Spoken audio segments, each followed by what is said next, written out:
Bene, buongiorno, sono Eugenio Baraldi, direttore del Dipartimento Salute Donna e Bambino dell'azienda ospedale Università di Padova. Oggi parleremo di bronchiolite.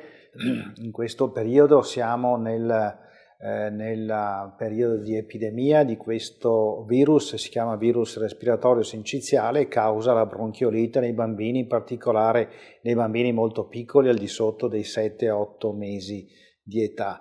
In questo periodo il nostro pronto soccorso e l'ospedale ha numerosi bambini ricoverati per questa patologia. Questo è un virus che nel periodo invernale, da novembre fino a marzo-aprile, è molto diffuso. La caratteristica è che in bambini grandi o negli adulti causa un banale raffreddore, invece nei bambini piccoli causa la bronchiolite, che è una patologia in cui vi è un'ostruzione dei piccoli bronchi.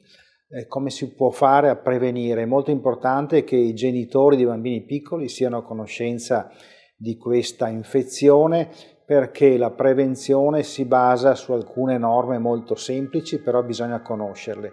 Se un adulto è il raffreddore è importante mettersi la mascherina, lavarsi le mani con il gel, e siccome questo virus viene trasmesso con le goccioline, in caso di un raffreddore di un adulto va evitato ad esempio di baciare il proprio bambino di 2-3 mesi, perché in questo modo gli si trasmette questo virus. Purtroppo non ci sono terapie efficaci per questa malattia se non l'ossigeno quando ce n'è bisogno, e un altro problema è quello che i bambini piccoli che hanno questa malattia respiratoria mangiano meno e vi è il rischio della disidratazione.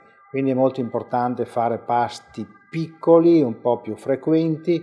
Può essere utile l'aspirazione del naso, l'aspirazione superficiale del naso. Di solito la malattia dura 4-5 giorni e poi tende a risolversi.